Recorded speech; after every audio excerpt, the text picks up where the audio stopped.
अस्सलाम वालेकुम ninth class.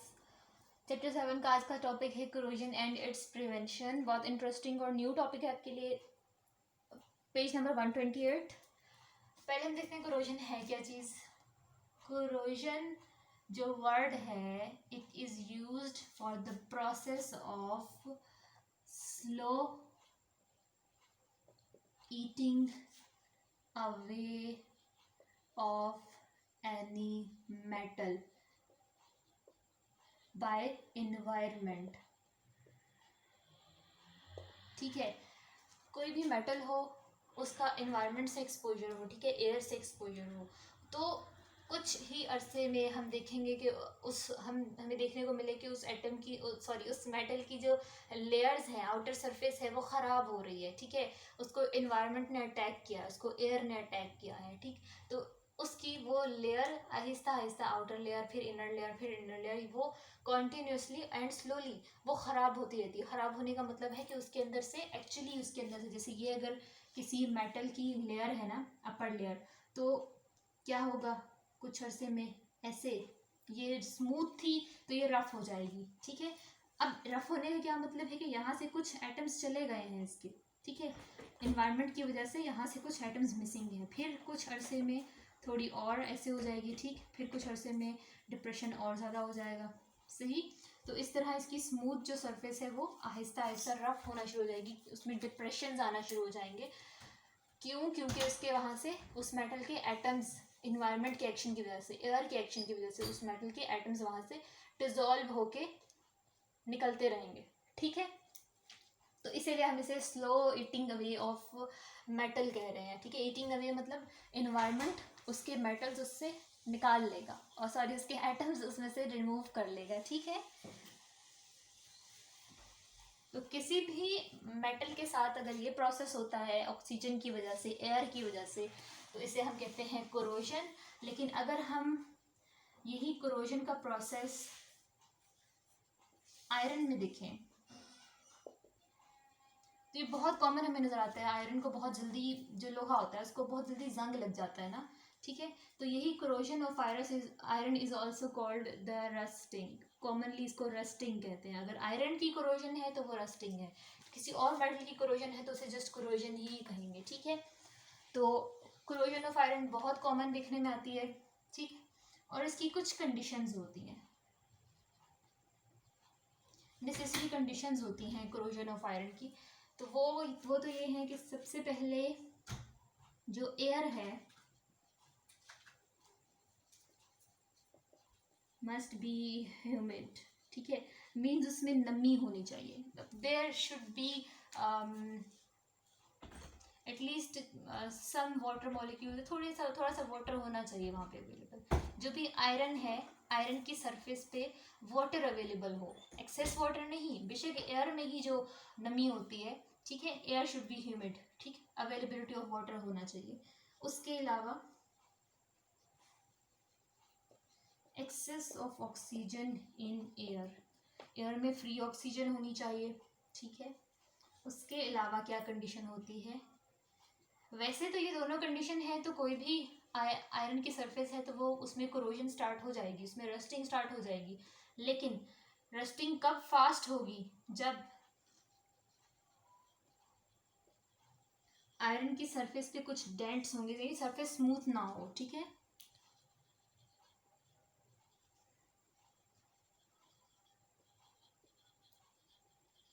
ठीक है, तो ये तीन कंडीशंस हैं। वैसे तो अगर ये थर्ड कंडीशन एब्सेंट हो तब भी कोरोजन होगी, वाटर और ऑक्सीजन के प्रेजेंस में। अगर वाटर और ऑक्सीजन का डायरेक्ट कांटेक्ट हो रहा है आयरन के एटम्स के साथ तो रस्टिंग स्टार्ट हो जाएगी। लेकिन अगर वो आयरन की सरफेस स्मूथ नहीं है, उसमें कुछ डेंट्स हैं, कुछ बेंड्स हैं, ठीक है, तो it will retain more water, उसमें और वाटर रिटेन होगा, तो वहाँ पे रस्टिंग ज़्यादा फास्ट होगी। ठीक, तो ये एक ऑप्शनल है, इसको आप हटा भी सकते हो, लेकिन ये दो मस्ट कंडीशंस हैं इसके लिए, कोरोजन के लिए। ठीक, अब हम कोरोजन का प्रोसेस देखते हैं। कोरोजन में भी असल में रेडॉक्स रिएक्शन होता है। एक एनोडिक रीजन जनरेट होता है, एक कैथोडिक रीजन जनरेट होता है, और वहाँ पे ऑक्सीडेशन रिडक्शन रिएक्शन होता है। ठीक है, इसीलिए हम कोरोजन को कहाँ पे पढ़ रहे हैं, इलेक्ट्रोकेमिकल सीरीज के साथ ही, सॉरी, इलेक्ट्रोकेमिकल सेल्स के साथ ही स्टडी कर रहे हैं, ठीक है। कोरोजन प्रोसेस में हम सबसे पहले देखते हैं कि कोरोजन कैसे स्टार्ट होती है। तो सपोज ये कोई आयरन की सरफेस थी, ठीक है, आउटर लेयर ऑफ आयरन था, ठीक है, और यहाँ पे कुछ कहीं पे एक छोटा सा डेंट था, ठीक है, थोड़ा सा बेंड था, ठीक। तो क्या होगा, एयर की वजह से इसके अंदर आयरन के एटम्स हैं, मैं यहाँ पे एटम्स रिप्रेजेंट करती हूँ, ठीक है, सारे आयरन के एटम है। आयरन का सिंबल क्या है, Fe।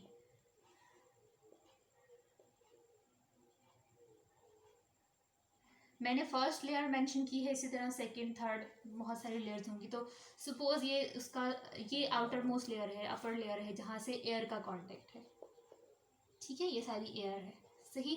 अब क्या होगा कि अगर एयर इज ह्यूमिड, अगर एयर में ह्यूमिडिटी है, नमी है, ठीक है, तो वाटर मॉलिक्यूल्स जो हैं वो यहाँ आयरन के ऊपर एक लेयर बना देंगे, ठीक है। ये क्या है, thin layer of water from air, ठीक है। तो इस वाटर की प्रेजेंस में क्या होगा, आयरन क्योंकि मेटल है, तो मेटल्स की टेंडेंसी होती है इलेक्ट्रॉन्स लूज करने की, ठीक। तो अगर यहाँ पे वाटर की लेयर प्रेजेंट है, तो आयरन के एटम्स कैपेबल होंगे कि सपोज ये एक एटम अपने इलेक्ट्रॉन यहाँ डोनेट करके, मीन्स बाकी एटम्स को, जो आयरन के एटम्स हैं ना, उनको अपने इलेक्ट्रॉन्स डोनेट करके खुद कैटाइन की फॉर्म में इस वाटर लेयर का पार्ट बन जाता है, ठीक है, Fe+2। और यहाँ क्या रह गया, ये खाली हो गया यहाँ से, ठीक। तो यहाँ क्या रह गया, 2 इलेक्ट्रॉन्स, ठीक है। तो ये कैसा रिएक्शन हुआ है, आयरन ने क्या किया है, वाटर की प्रेजेंस में, ये हम एरो के ऊपर लिखेंगे क्योंकि वाटर ने इससे रिएक्ट नहीं किया, ये जस्ट कंडीशन थी, रिएक्शन कंडीशन। तो आयरन अपने 2 इलेक्ट्रॉन्स लूज करके क्या हो गया, वाटर लेयर में डिसॉल्व हुआ, आयरन का के फ्यू एटम्स, ठीक है, सपोज एक एटम ऐसा करता है, तो क्या हुआ, यहाँ पर हर एटम के अपने अपने बराबर बराबर इलेक्ट्रॉन्स प्रेजेंट थे। अब क्या हुआ, एक एटम कम लेकिन इलेक्ट्रॉन्स उसके यहीं पे हैं, तो क्या ये मेटल इलेक्ट्रॉन रिच नहीं हो गया, हो गया ना, एक एटम चला गया है लेकिन वो अपने हिस्से के इलेक्ट्रॉन यहीं छोड़ कर गया है, ठीक है। ये इलेक्ट्रॉन्स कभी इसके पास आएंगे, कभी इसके पास, इस तरह लेयर्स में यूं मूव करते रहेंगे, ठीक है, फ्री इलेक्ट्रॉन्स की फॉर्म में, ठीक। तो ये कौन सा रिएक्शन है, आयरन क्या हुआ है, ऑक्सीडाइज हुआ है ना, क्योंकि लॉस ऑफ इलेक्ट्रॉन हुआ है आयरन का, ठीक है। और ये भी देख लो, आयरन 0 स्टेट से +2 स्टेट में गया, ठीक है। तो ये क्या था, ये था ऑक्सीडेशन। और ऑक्सीडेशन रिएक्शन कहाँ पर होता है, एट एनोड, ठीक है। हम कह सकते हैं कि this region of iron metal का ये जो एरिया था जहाँ पे वो एटम अपने इलेक्ट्रॉन्स डोनेट करके खुद बाहर चला गया, तो ये एरिया क्या था, एनोडिक रीजन था, जिसने, एनोड असल में इलेक्ट्रॉन्स एक्सेप्ट करता है ना, ठीक है। तो ये एनोडिक रीजन ऑफ आयरन कहला सकता है, ठीक। तो एनोडिक रीजन में क्या हुआ, आयरन ने अपने इलेक्ट्रॉन्स लूज किए और खुद वाटर लेयर का हिस्सा बन गया, ठीक। अब क्या होगा, यही आयरन फ्लोट करता करता करता इसी वाटर लेयर में फ्लोट करता करता यहाँ सरफेस में आगे मूव करता रहेगा, ठीक है। और ये इलेक्ट्रॉन्स जो हैं ये भी इन लेयर्स में, मेटल की इन्हीं लेयर्स में मूव करते रहेंगे, ठीक है।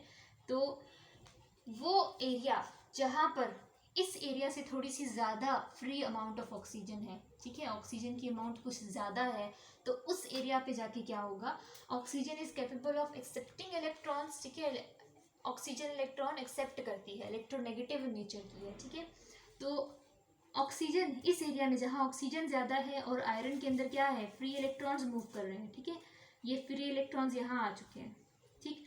ये एरिया क्या हो गया है अब, इलेक्ट्रॉन रिच, यहाँ हर एटम के अपने अपने इलेक्ट्रॉन पूरे हैं लेकिन 2 एक्स्ट्रा इलेक्ट्रॉन भी हैं, ठीक है।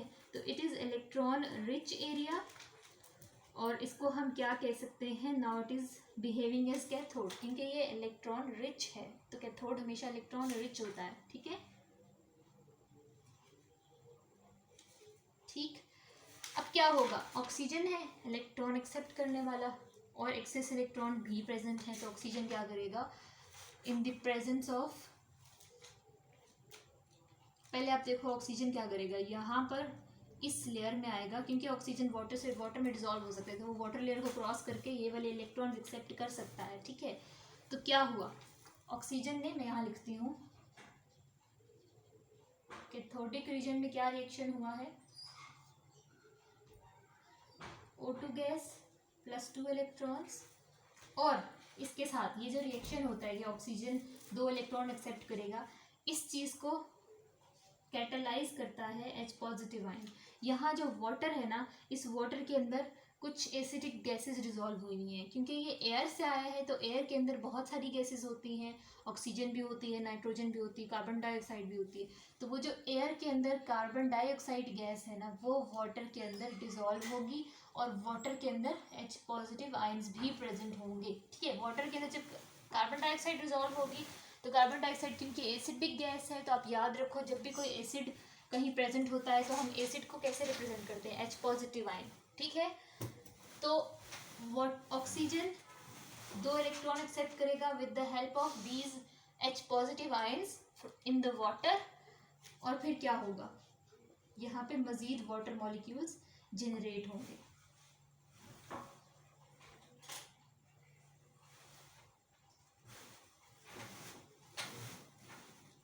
अगर हम बैलेंस करें तो 2 वाटर मॉलिक्यूल्स यहाँ पे जनरेट होंगे कैथोडिक रीजन में, क्या बनेगा, water molecule.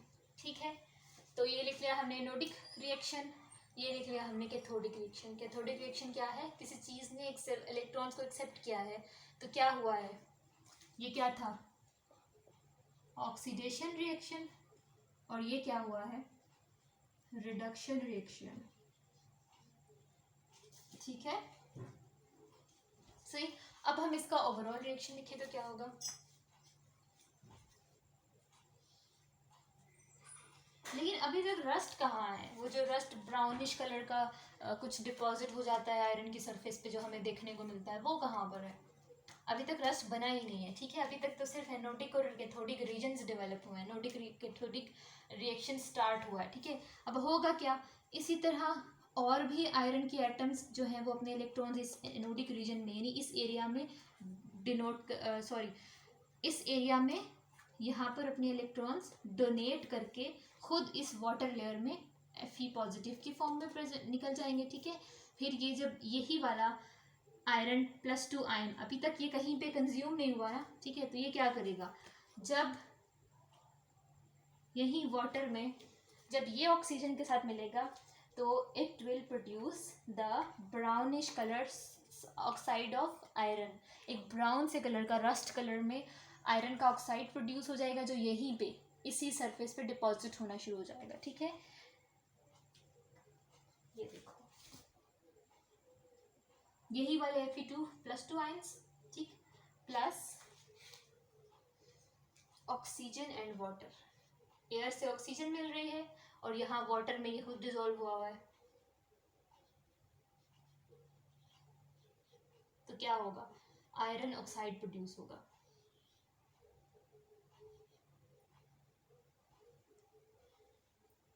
Fe2O3 dot n number of water molecule, ये जो डॉट का मतलब है ना कि एक Fe2O3 मॉलिक्यूल होगा तो उसके साथ कुछ स्पेसिफिक वाटर मॉलिक्यूल भी अटैच्ड रहेंगे। ठीक है, इसको हम वाटर ऑफ क्रिस्टलाइजेशन कहते हैं, ये सॉल्ट के साथ हुआ करता है। ठीक, तो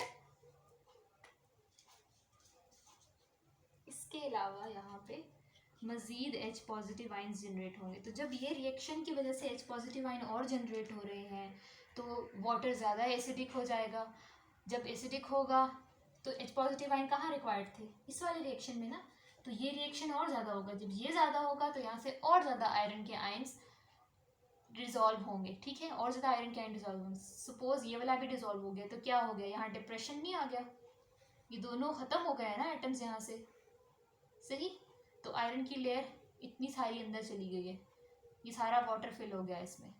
ठीक है, सही, तो ये जो सॉल्ट बना है ऑक्सीजन की प्रेजेंस में, वाटर की प्रेजेंस में, इसकी वजह से, तो यहाँ पे ये ऐसे इस तरह से ये डिपॉजिट होना शुरू हो जाएगा। सही, इसको हम कहेंगे रस्ट। ठीक है, this salt is called rust, Fe2O3.NH2O। ठीक है, ब्राउनिश कलर का ये होता है, इसको हम रस्ट कहेंगे।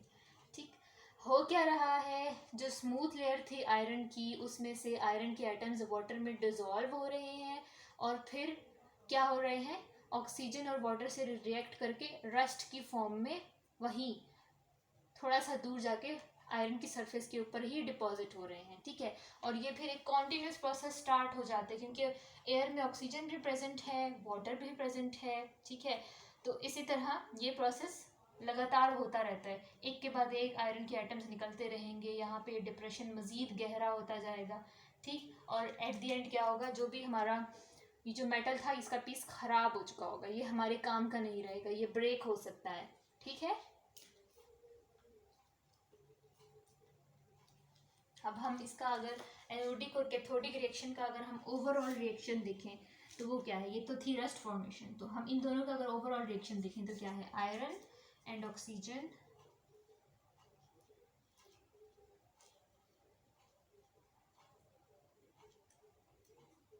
प्लस H पॉजिटिव आयंस, क्योंकि ये तो इलेक्ट्रॉन्स हैं, तो इलेक्ट्रॉन्स को तो हमने वैसे भी कैंसिल करना होता है, तो हम लिखेंगे iron, oxygen and H positive.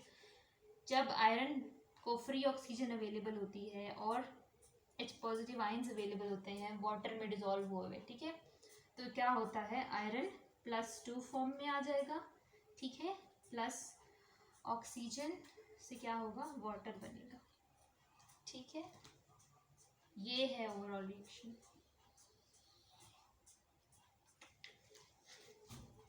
ठीक, ये इम्पॉर्टेंट रिएक्शन, इम्पॉर्टेंट टॉपिक है बहुत, इसको अच्छे तरीके से करना है और इसी तरह डिवाइड करके करना है। कोरोजन की डेफिनेशन, देन रस्टिंग डेफिनेशन, फिर एनोडिक रिएक्शन, फिर कैथोडिक रिएक्शन, और इस तरह डायग्राम की फॉर्म में रिप्रेजेंट करें अगर आपको इजी लगता है तो। ठीक है, फिर उसके बाद रस्ट फॉर्मेशन और फिर ओवरऑल रिएक्शन। नेक्स्ट लेक्चर में हम देखेंगे कि हम अगर मेटल्स इस तरह एनवायरनमेंट की वजह से कोरोड होते रहें तो हमें तो इससे बहुत लॉस होगा। ठीक है, मेटल का पीस ख़राब हो जाएगा, कुछ टाइम के बाद हमारी मशीनरी भी मेटालिक होती है तो मशीनरी ख़राब हो जाएगी इस तरह से। ठीक है, इक्विपमेंट ये सब ख़राब हो जाएगा, तो कोरोजन को रोकने के लिए हम क्या कर सकते हैं, ठीक है, ये हम नेक्स्ट लेक्चर में देखेंगे।